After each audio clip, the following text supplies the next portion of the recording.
How's your day today? How is your weekend going?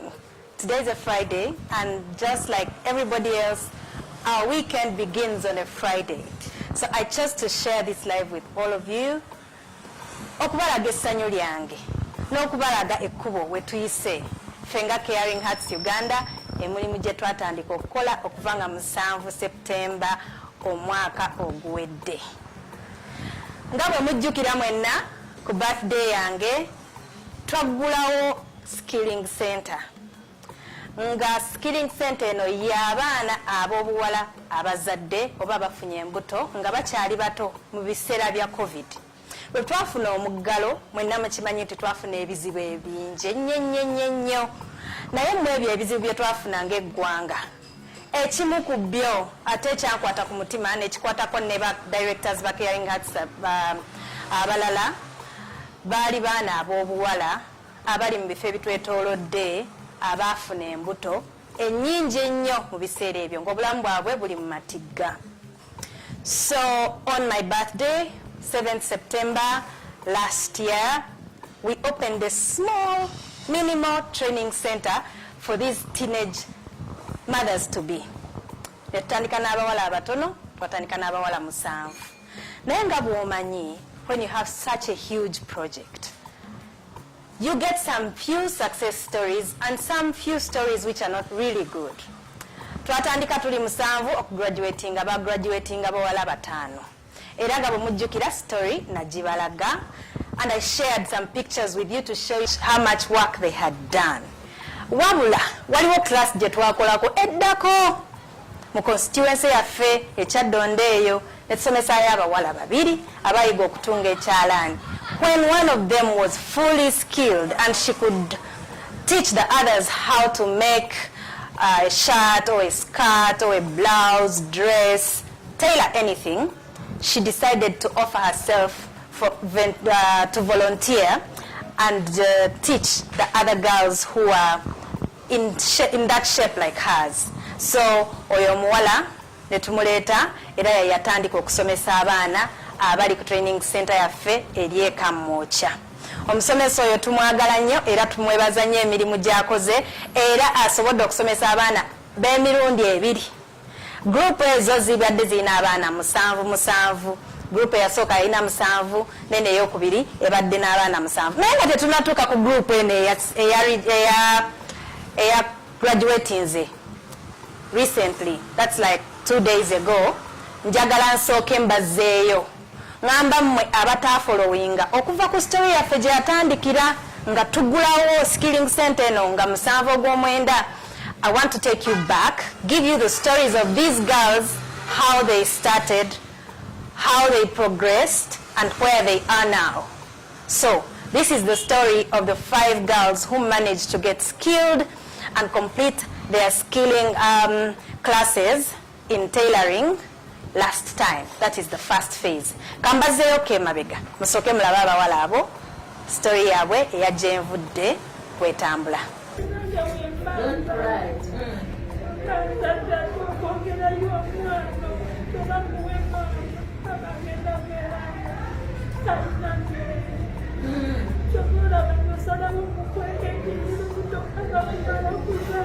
Just giving surprise. I'm laughing and using number.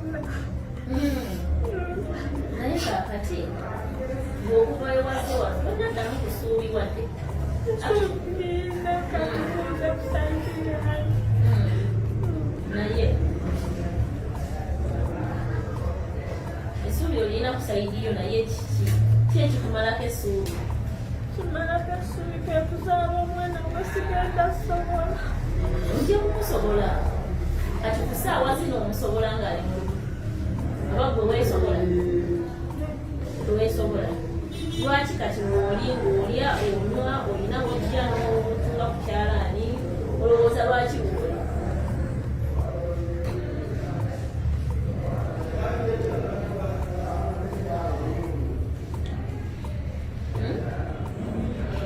Omwana oyo agenda kuvaayo agambe yenze. You have seen this. Muze mubiraba era nga mukola ki nga mubiwulira. Okitegeedde teri mwana azaalibwa n'abulwa bugoye bw'ayambala, ekyo tekiriiyo. Teriiyo omukazi alumwa ng'ayagala kuzaala n'abulwako amuyamba, tekiriiyo. Okitegeera, teriiyo mwana agulwa bw'abeera.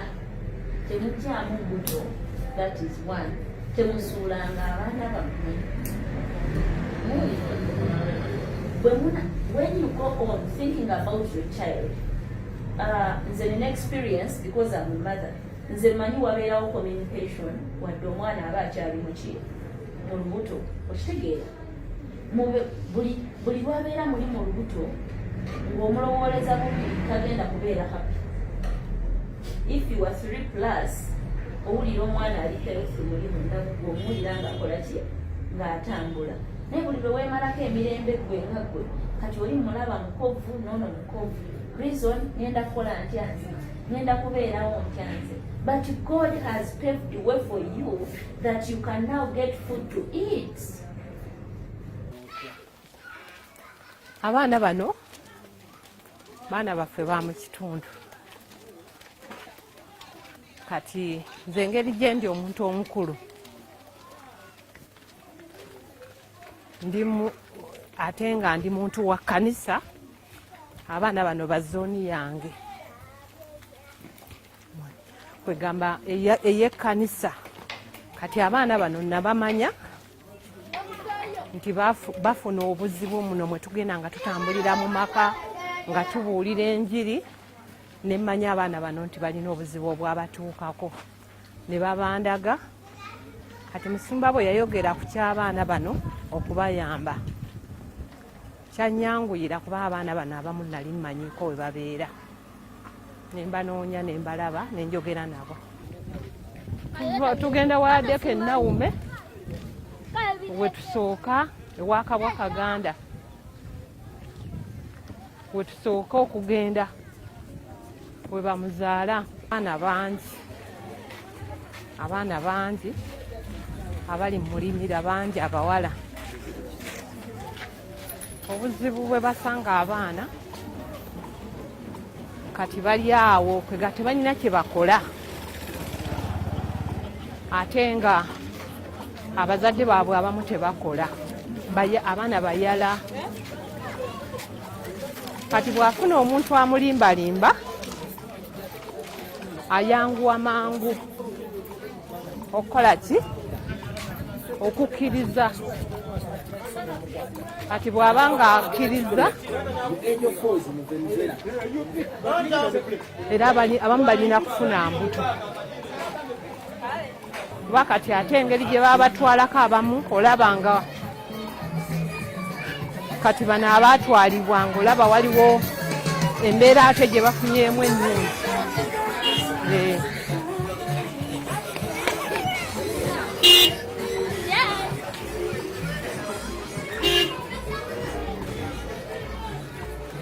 Nga balinamu embeera ennungi gye bafunyemu okuba nti kati n'emitima gyabwe gigumye. Kuba abaana abo abamu tubasanga nga bamu baagala na kugyamu mbuto, nga ekyokukola takiraba, talina waatandikira, talina waakoma, kubanga baba bafunyisa embuto ate bamala ne batambula ne babaddukako. Waawa.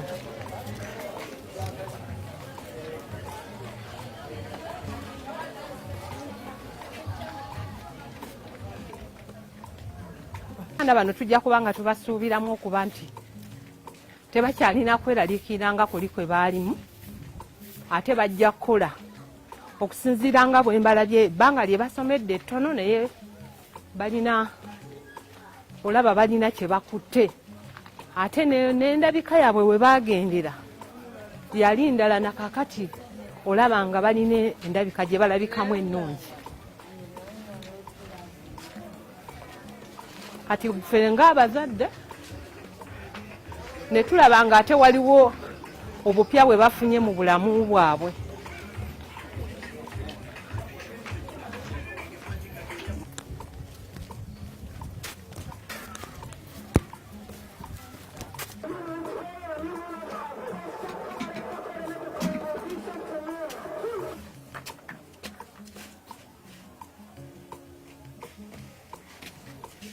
yalamanyi. Nze Agwang Immaculate. Mbeera Kamocha wano ku Church Area Zone. Nze mama wa Adeke Naume. Munange saaliwo nali mu kyalo naleka abaana naye okugendako mawo nensanga abaana nga omwana afunye olubuto. Nasooka nenyiga naye ate luvannyuma nga ssaawa nga 3 ziyiseemu ate ne baŋŋamba tewaliyo ekitongole eyajja. Ekitongole ekyo kyajja ne kimutwala. Nakomawo ne musanga kituufu ng'atandise okusoma. Nga nze mu kyalo mbadde simanyi taasoma n'okusoma. Naye oluvannyuma nze nga bamaze okumbuulira ebyo, obusungu bwe nalina byonna ne bugenda ne manya ti kituufu. Abantu abajja okuyamba omwana wange bakola bulungi nnyo. Kituufu amawulire ago gampa amaanyi kubanga nali manyi nti omwana wange agenda kubonaabona. Kubanga nze maama we taata we yalwala kati myaka 7 nga taata we mulwadde. Nze ntoba ng'omukazi ate oluda nga nze musajja nina obbalabirira. Kati ekintu ekyo kyankuba wala nnyo ne ŋŋamba kati ŋŋenda kutandikirawa. Naye kati we nasanga teyatandise okusoma manyi tajja kuyiga, ajja kuba nga yeekolerera afune sente ezisobola kukola ki omuyamba. Oluusi naffe ayinza otuyamba. Nze manyi kati bukyanzijja kubanga kati maze nga weeks 3 nga nkomyewo wano. Naye oba kati amaze dawja parashadi kubanga kati ennaku ze ndabye ng'asomye ennaku nga 10 bwetyo. Njawulo ki gy'olabye? Njawulo weeri kubanga ndaba abasomesa bawe balinga abayigiriza nnyo kubanga ndaba akomyewo n'obusikaati oyo muzukulu wange omuto oyo n'ayambala ate oli mugalanda wange naye n'akola ki n'ayambala kati atunga skati naye ndaba ekituufu ng'atereezezza bulungi kati essaawa zino n'ekiteeteeyi juzi yatuleetera wano ku Lwokutaano yatuleetera akateeteeyi ke ng'akatunze bulungi ne tuwa muzukulu wange. Abaana abawala abali eyo ekizibu nga kino nga kikuguddeko n'ofuna chansi kuleka kugamba ati oba ate tetwagala kugenda eyo ti kubanga bibiina ekyo ekintu tekisobola okukola ki okuyamba. Naye ng'ovuddeyo n'ogamba kaŋŋende ku kintu kye ŋŋenze okukola Mukama ayinza okuyamba. Munange ndi musanyufu nnyo kubanga singa mmwe abalala nga ne mujja wano ne musanga ati mama w'omwana taliiyo ne mugamba ati tetusobola kukola ki okutwala omwana oyo tulinde maama we ajje. Naye mwakola ekintu ky'amaanyi nnyo ne mutwala omwana wange kati ali eyo ayiga. Nze manyi ti munange wendi kati nja kuba bulungi. Kati n'abo abakulembera ekitongole ekyo nsaba Mukama abankuumire abawe ekintu kye basinga okwagala. Nze mulaba ku ludda lwa famire nti ye mwana ayinza okuyamba famire ate nange nanyamba nga bwe ndi omulwadde yayinza okunzija mu muzibu kubanga nze musabira nnyo asome agondere abasomesa kubanga abasomesa bansanyusa nnyo bamuyigiriza byayiga abitegeera ate akomawo mu ssaawa.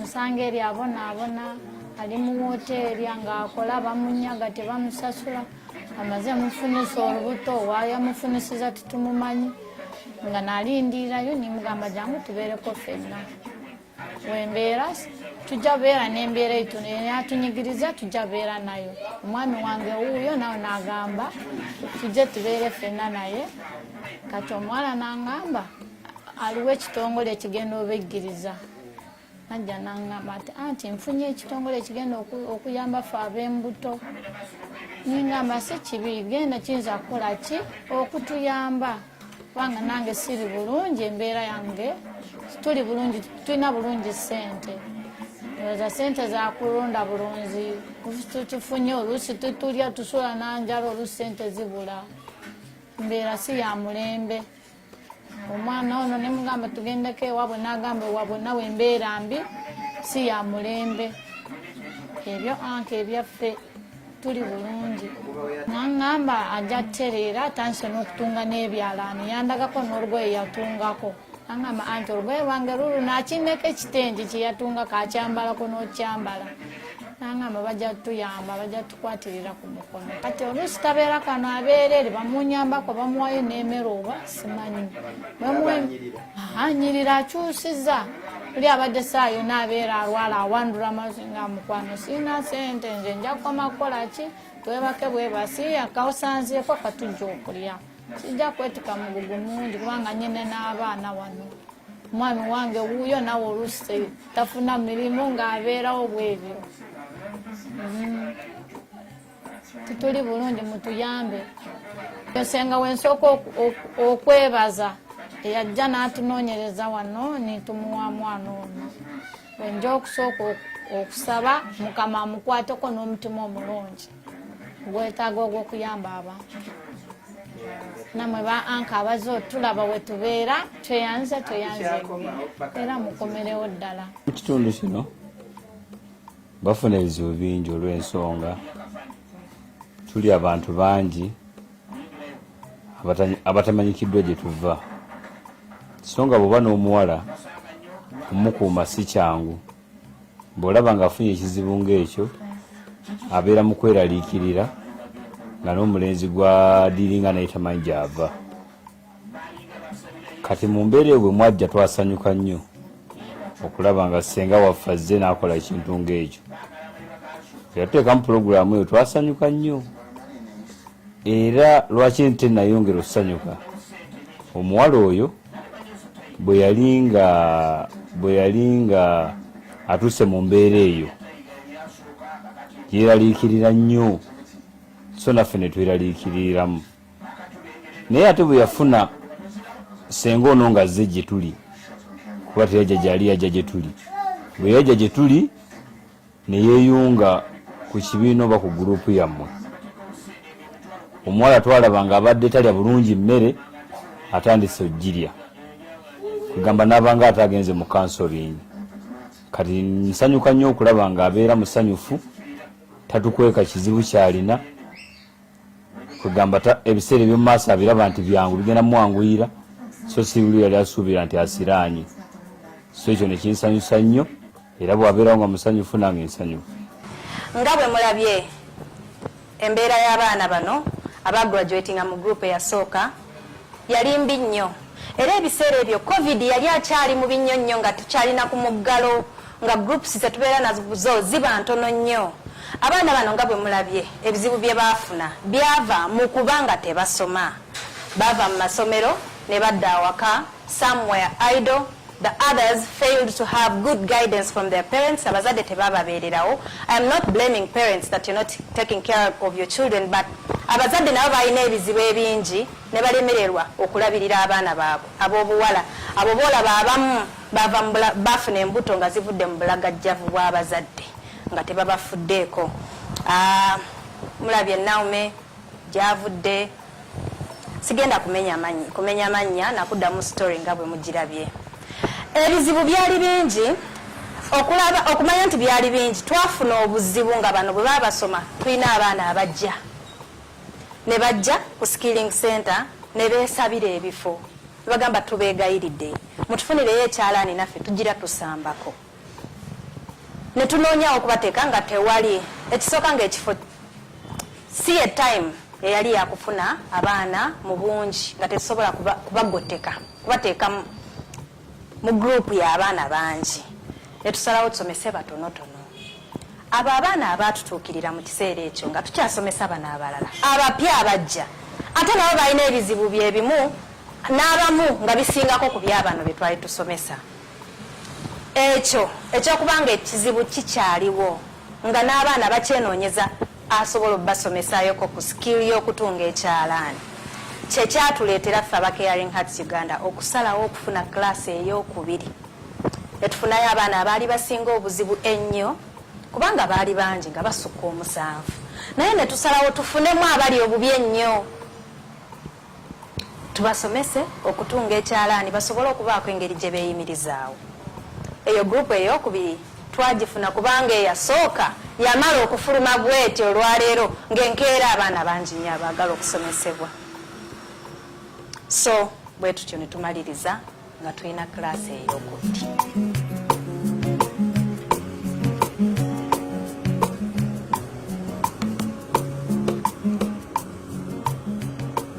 Byali bizibu nnyo kuba mbeera ewaka nga tolina wadde n'ak'okulya wadde ka breakfast osiiba njala, naye bwe najja waneera nti sinafuna mu busikirizi ne nfuna ku kyokulya era nga tinjenyumirizaamu nnyo osobola n'okutuuga kirungi nnyo okuteekayo omwoyo nga ofunye MSP yonna bannaayo abawala abali eyo oba ofunye ekyasi yonna bakugambye okukola ekintu bambiteekayo omutima osobole okukola okuyiga kuba munaye n'ensi ekyuka oyinza okwagala obutateekayo omutima ate ensi nebikikubirira. Yatufunayo ekifo kyange tandika okutunga ne bakasitoma ane Caring Hearts njebaza nnyo, mwebale nnyo, mwebalire ddala kuba n'omutima omulungi gw'obuyambi tweyanziza nnyo Mukama wawuliza. Nze Musenya Letisha mbeera mulimu n'emyaka 15. Nali eyo ewaka nali siri bulungi kati waliyo omukazi ali ewayita Senga kati yagamba ani anti wange kati weyamugamba muno bakuyita ewasenga kati neyenda ewasenga nensangayo munda mukansala ne baŋŋamba ewali ekitongole kya Caring Hearts bayamba abaana abafuna embuto mu COVID kati ne baŋŋamba onaasobola okuyiga ne ŋŋamba ye kati enkeera nenzija nentandika okuyiga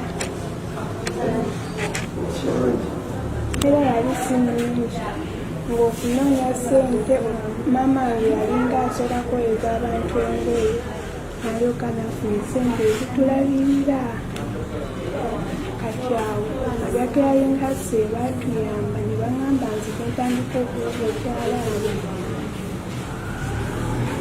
Kintu ekyalaani njakikuuma bulungi nfune ekifo we naakiteeka mbeere nga ntonda naye ate erina okuddayo okusomera n'ensoma kati ku wiikendi nembeera nga ntonda njasooka nzira maama wange then ebisigaddewo nyambeko nusu n'abambeereddewo nga ndi lubuto endala sobole ozongera maama abeere nga ampeera bya school fees. Njagala kubeera looya lwakuba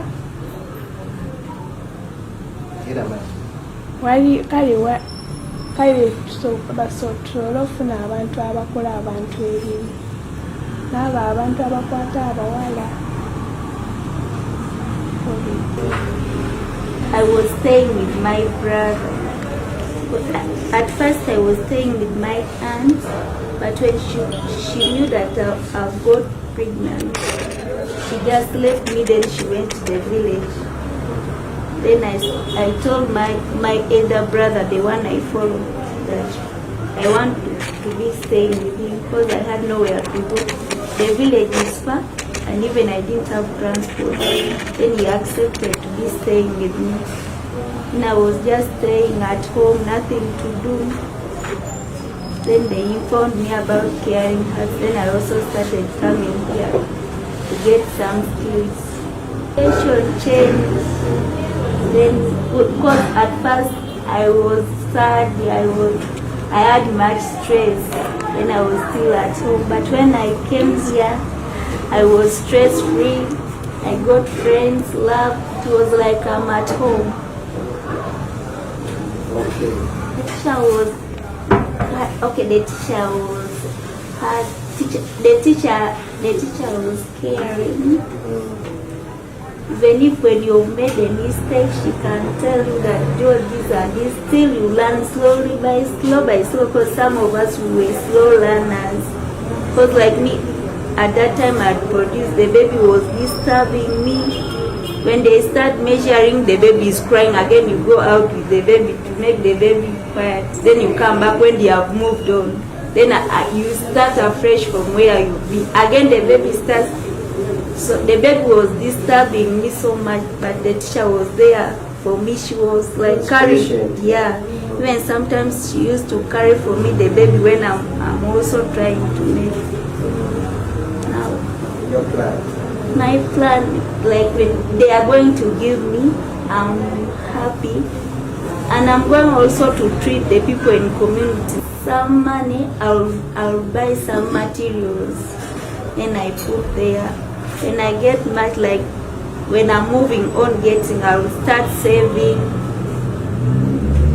for my baby. You never know, maybe a baby can fall sick when you don't have anything. But when you at least saved something, you can get it. And you use it. I will also inform them about caring hearts. And I will tell them how they care for the pregnant girls, and they provide skills and other services to those who are in bad situations. And I want to thank God for the skills I've also got from here, because when I was at home, I didn't know anything. I was just sitting. But when I got informed here, I also learned more and much, which I didn't know. Like what? Like tailoring. Me, I didn't know even making pads, but now when I go back home, I can also exercise to make pads. Even I can make and start selling. And I want to thank all of those who have been there for me, helping me. I want to thank Mommy for being patient with us, because sometimes we used to come late. She comes here when we are not around. Then she sits waiting for us. And I want to thank Reverend also. Like when I delivered, I didn't have anything to eat, but they were there for me. They provided for me food and even clothes. May God reward them abundantly. Stories z'abaana ba class eyokubiri muzirabye, naye class eyokubiri ebadde yanjawulo nnyo. Mbadde nga nina kukadde nzijjanga n'embeerawo mu class. I attended some class lessons. I attended counseling sessions.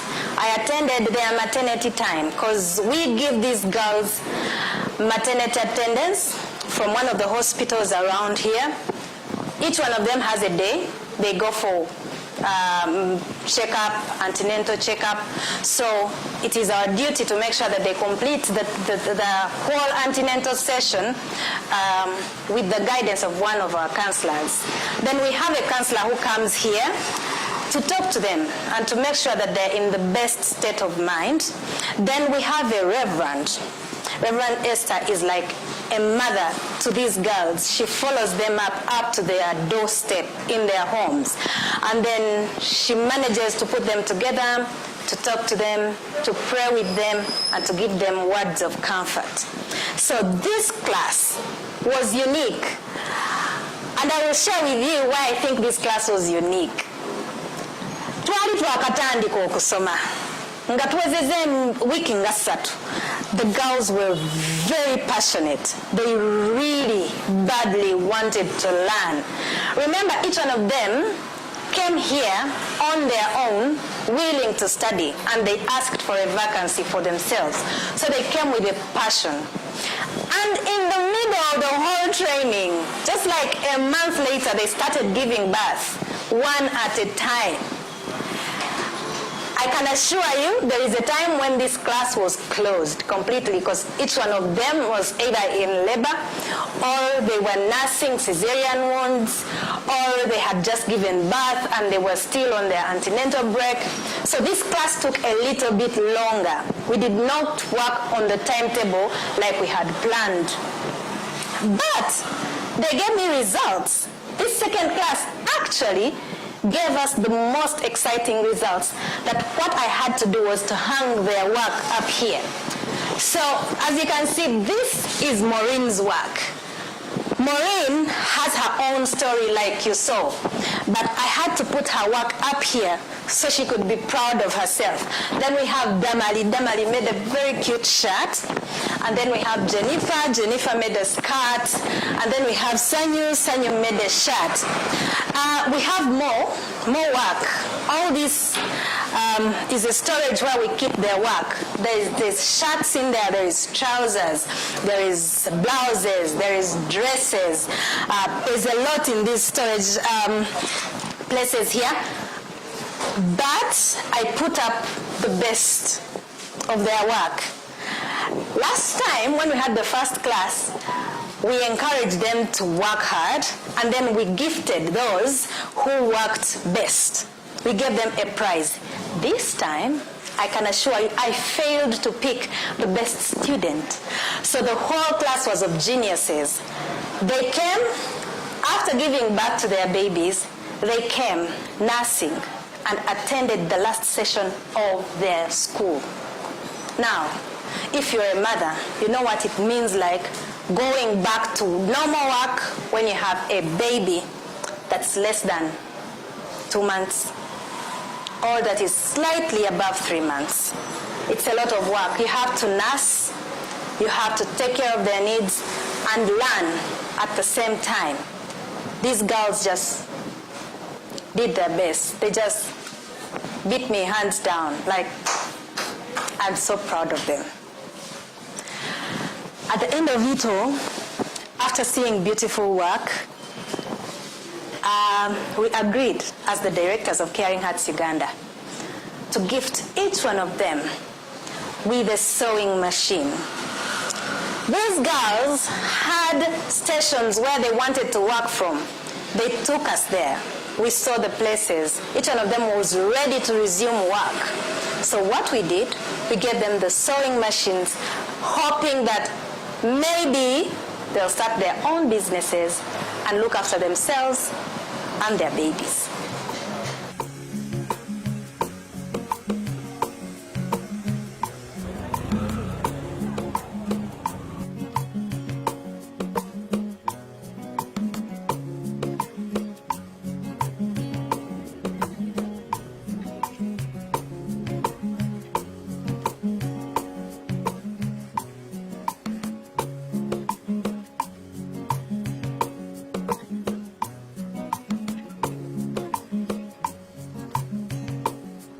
Caring Hearts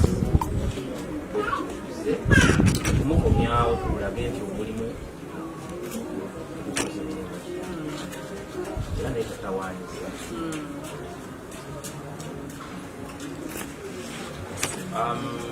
ekigendero ekyafuna Caring Hearts kuyamba abaana bawala abafuna obuzibu oba abalina embeera enyigiriza tebayitamu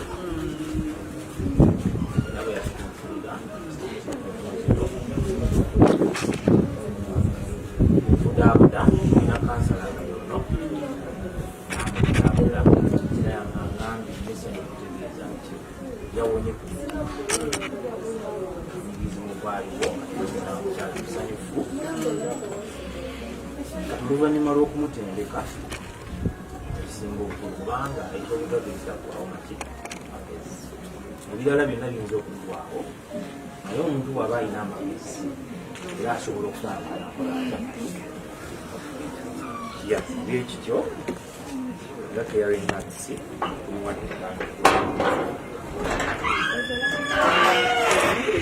era nkusaba gama omuwagire omwana muto olusaanyiza okutandika nalaba nga tebitambula bulungi ojja kusaba omusemwana era naffe tujja kujja nga tukulambuleko ngerimu amaani abatujja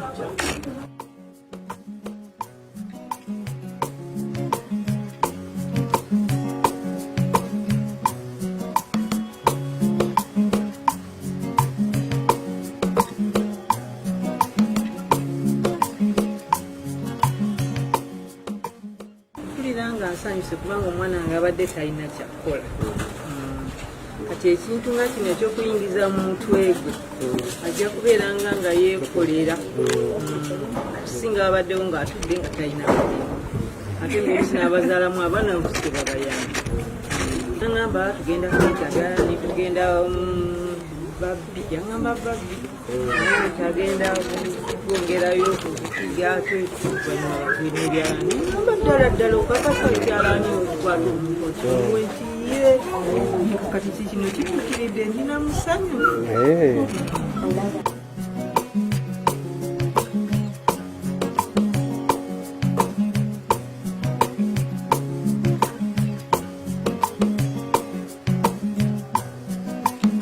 kubanga tukimanya abaana mubuwala bange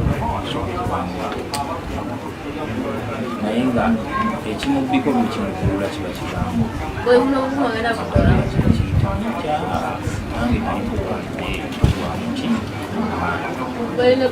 kati sebo kusaba mukkirize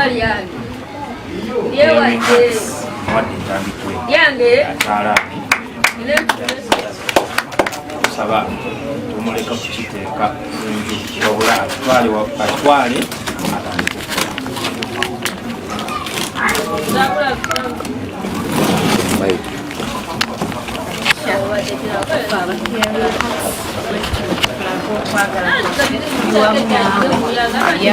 yabaawo naye kyalibamunaanga olina obulamu birina okugenda mu maaso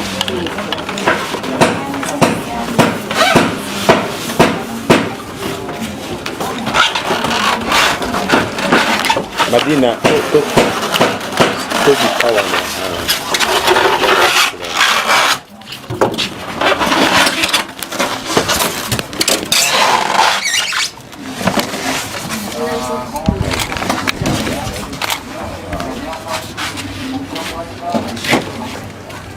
today about today, we face the same.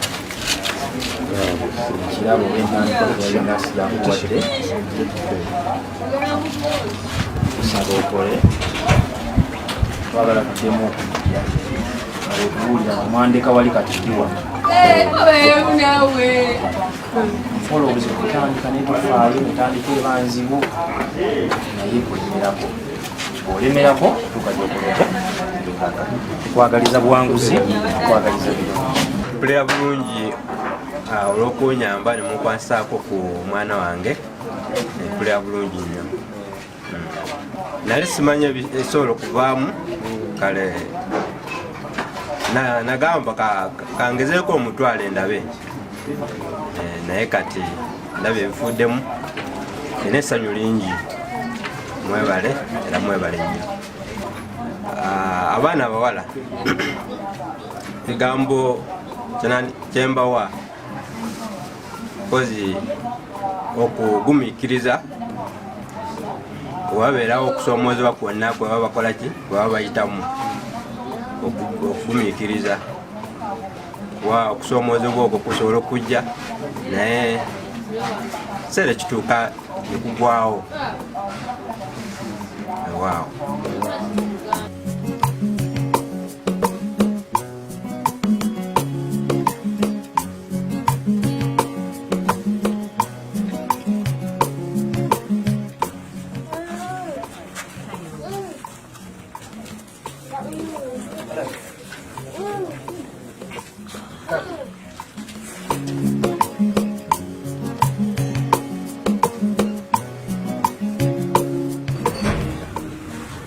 mukwano gwa ddama ina wetukwebaza nti bwe yabeerera ng'akwetaaga wabeerawo era sigala akakubi wagwa maamaani ng'omugamba oyise mu bizibu ebisinga ku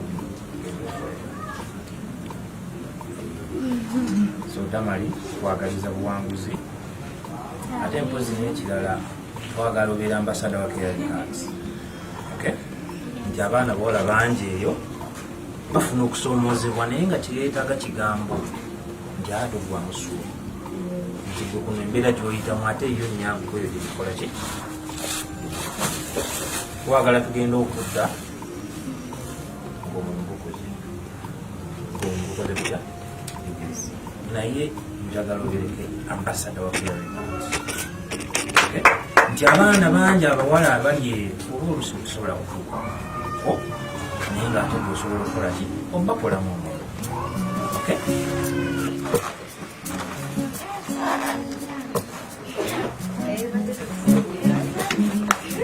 Close up your face.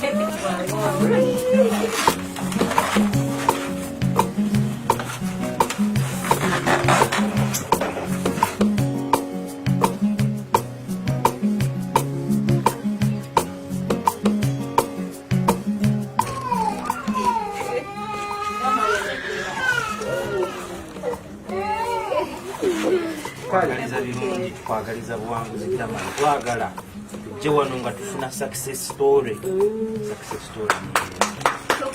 abannange nangawala ne Caring Hearts nenkwatako kati ndi wano tulagayo n'abaana basatu nti noono yali alemereddwa naye kyali kigambo kyange kyamuzaamu amaanyi kali owulira otya ndi musanyufu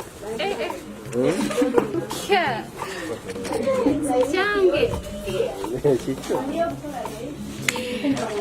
nani musanyufu yenna owulira essanyu ogenda kukola kino ekifaananyi pulaani kati tukoke pulaani twongeddemu ku pulaani yenda kuba njiyayo obusente tandike kakapito antunga engoye zange kansala banange mpulira bulungi kuba nali sikisuubira nti bajja bawa ebyalaani bawe bajja bakusangawo batandika okusoma nga tukirowooza byakusaaga ne balekerawo n'azaala kati baabayise ne babawo era ndi musirimu era mpulira bulungi baza okuba ng'eyambye abaana abawala ngebabeereddewo abatalina buyambi nga baneeno kuba abadde talina kyalaani ate yayigako kakijja mu mwanguyiro okukola bizinesi ate osinga kunze kuba ate nze ekyalaani sikimanyi kati mwegomba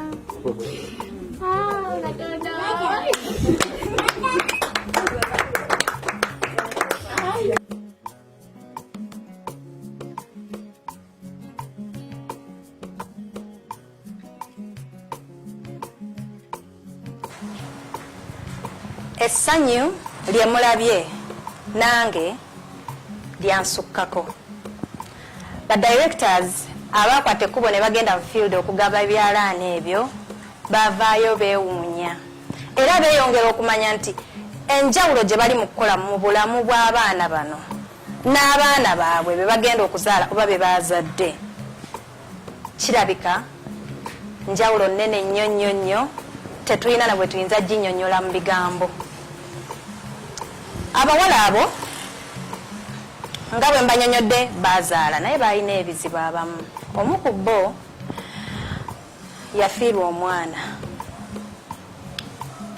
yava wano nga sinatuuka ku sitori ye y'okufiirwa omwana. Omu ku bo sigenda kwogera linnya, bwe yajja wano nali sirabangako ku smile ye. She was always very bitter, quiet. When a conversation of some sort of fun came up, she would walk out. But through our several counseling sessions and through conversations with the Reverend and through interaction with these other girls in class, she started to loosen up and began to bring and fit in the conversations. It is sad that when she had just begun to fit in the place and to be part of the whole situation and to love her colleagues and to enjoy the work that they were studying, she got labor alarms, was taken to hospital, and unfortunately lost her baby at 7 months. This girl is still under rehabilitation. We are still speaking to her. I'm sharing this with you kubanja njagala mumanye nti wadde tukola bye tukola, Katonda naye abeera n'entegeka ze. Tujja kukolako kye tusobola, naye nga tukkiriza nti Katonda ajja tuyambako atuwanirire ebintu bino bye tukola biguke mu ngeri gye tubyagalamu. Njagala okwebaza abantu bonna abatubeereddewo, naye nga sinabeebaza, njagala balaga nti Caring Hearts Uganda eyiggiriza abaana bano okuddayo gye baava nakubaako kye basobola okusiga mu bitundu bye bavaamu. Nga bwe mumanyi oba nga abamu bwe mutamanyi, olwaleero ennaku 28 May is Menstrual Hygiene Day. International Menstrual Hygiene Day lwe lunaku lwe abakyala n'abaami abatubeererawo lwe tujaguza ebiseera bya kugenda mu nsonga. Olwo olunaku lwe tuyigiriza abaana abato n'abakyala abalala engeri y'okwekuumamu nga bayonjo nga bali mu nsonga. Olunaku luno abaana abawala abaasooka mu klaasi yasooka bantuukiridde nga balina kye baagala okulutegekera, ne mbawa buli kye baali beetaaga. And guess what? Baali baagala kutunga sanitary pads nga bagamba nti mu bifo gye bava balaba ekizibu ekisinga obukulu mu bamaama baabwe, mu baganda baabwe n'abawala ab'emyaka gyabwe, kwe kubanga tebalina kye bayinza kukozesa nga bali mu biseera byabwe ebyokugenda mu nsonga. Ne bagamba katukoleyo sanitary pad kubanga ku kiraasi tubayigirizaako okutunga sanitary pad. Ne tukwata ne tubawa material ne tubaleka. Mu nnaku 3 abawala 3 bali bakoze sanitary pads 3, era olwaleero nga 28 bazikutte bagenze zigaba mu communities ze babeeramu. Njagala olabe kyekibaddeyo.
abali ku live eno.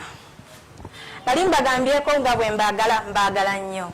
Mbeebaza okugoberera, mbeebaza okutuwa amagezi kubanga mulaba ebikyamu bye tukola ne mutuwabula. Nze nga Executive Director wa Caring Hearts Uganda njagala okutuusa okwebaza okwange ne ba directors bannange. Mwebale kubeerawo. Abakyama ne batusanga we tukolera ne mubaako kye mutuwadde tubeebaza. Mwebalire ddala. Olunaku olwaleero lunaku lw'amaanyi nnyo eri ekitonde ekikyala. Fellow women, I know that being a woman in times of men who feel superior is a bit complicated, but I want to appreciate you for not sitting down and looking on. I appreciate you for taking up all the responsibilities that you need to take up, for looking after your children in the best way that you can, for not sitting home and for going out to look for jobs. Njagala kwebaza abo abakyala batutola olunaku olwaleero ng'ekikulu ne mufuluma mu communities zammwe ne musobola okwogerako n'abawala abato okubayigiriza engeri gye balina okweyisaamu nga bali mu biseera byabwe eby'omu nsonga. Mbeebaza abaami nsinga okubeebaza mmwe abawa abakyala ekitiibwa.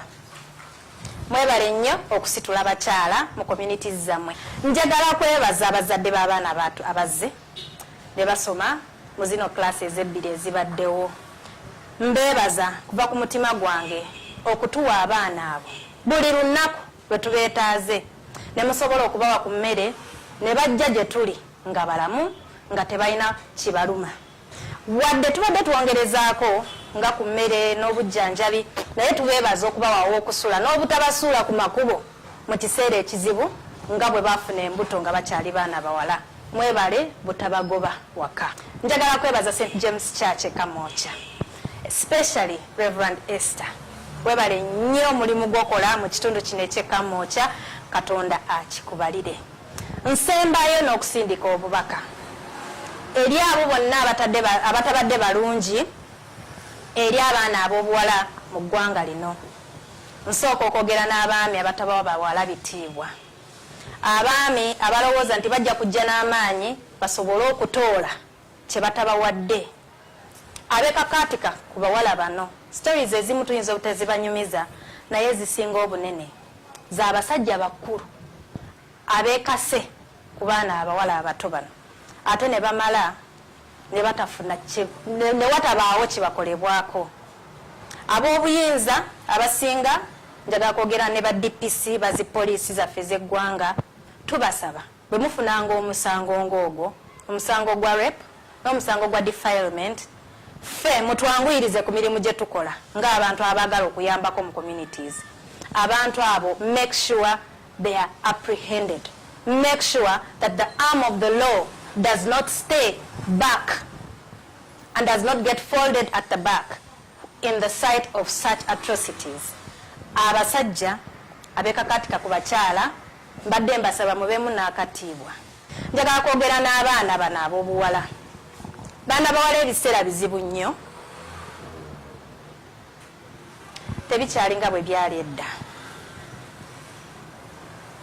Okusoma kyekintu ekisookera ddala ku mwanjo ku mwana ow'obuwala. You will not compete in the world of literates when you're illiterate. If you have a chance to go to school and you have someone to pay your school fees, darling, go to school. Do the right things in the right time. Do not engage yourselves in sexual activities because you have a whole life after school to have every kind of enjoyment that you would want in any sort without being monitored and without being told how to have it. Abakuzeekuzeemuko, those ones dating, don't forget to use a condom. Try and make sure that you're safe. Amidst COVID-19, HIV still kills. Thank you very much, and I wish you the best. Happy Menstrual Hygiene's Day 2021.